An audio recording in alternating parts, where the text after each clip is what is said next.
خالد بن اسلم رضی اللہ تعالیٰ عنہ سے روایت ہے کہ ہم عبداللہ بن عمر رضی اللہ تعالیٰ عنہما کے ساتھ کہیں جا رہے تھے۔ ایک شخص اعرابی نے آپ رضی اللہ تعالیٰ عنہ سے پوچھا کہ مجھے اللہ تعالیٰ کے اس فرمان کی تفسیر بتلائیے جو لوگ سونے اور چاندی کا خزانہ بنا کر رکھتے ہیں۔ حضرت ابن عمر رضی اللہ تعالیٰ عنہما نے اس کا جواب دیا کہ اگر کسی نے سونا چاندی جمع کیا اور اس کی زکوٰۃ نہ دی تو اس کے لیے ویل خرابی ہے۔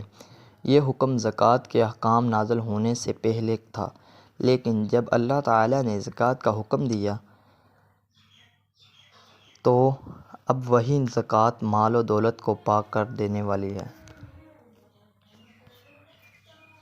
ابو ہریرہ رضی اللہ تعالیٰ عنہ سے روایت ہے کہ رسول اللہ صلی اللہ علیہ وسلم نے فرمایا، جو شخص حلال کمائی سے ایک کھجور کے برابر صدقہ کرے اور اللہ تعالیٰ صرف حلال کمائی کے صدقہ کو قبول کرتا ہے تو اللہ تعالیٰ اسے اپنے داہنے ہاتھ سے قبول کرتا ہے، پھر صدقہ کرنے والے کے فائدے کے لیے اس میں زیادتی کرتا ہے، بالکل اسی طرح جیسے کوئی اپنے جانور کے بچے کو کھلا پلا کر بڑھاتا ہے تاکہ اس کا صدقہ پہاڑ کے برابر ہو جاتا ہے۔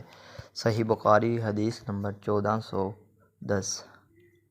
ابو مسعود انصاری رضی اللہ تعالیٰ عنہ سے روایت ہے کہ جب آیت صدقہ نازل ہوئی تو ہم بوجھ ڈھونے کا کام کیا کرتے تھے تاکہ اس طرح جو مزدوری ملے اسے صدقہ کر دیا جائے۔ اسی زمانہ میں ایک شخص عبد الرحمن بن عوف آیا اور اس نے صدقے کے طور پر کافی چیزیں پیش کی۔ اس پر لوگوں نے یہ کہنا شروع کیا کہ یہ آدمی ریاکار ہے۔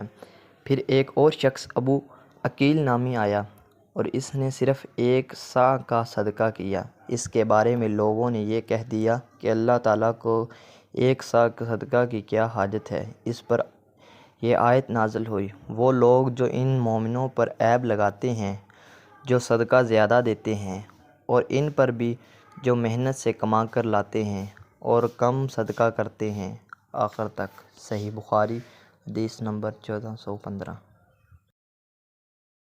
عدی بن حاتم رضی اللہ تعالیٰ عنہ سے روایت ہے کہ میں نے رسول اللہ صلی اللہ علیہ وسلم کو یہ کہتے سنا کہ جہنم سے بچو، اگرچہ کھجور کا ایک ٹکڑا دے کر ہی صحیح، مگر ضرور صدقہ کر کے دوزخ کی آگ سے بچنے کی کوشش کرو۔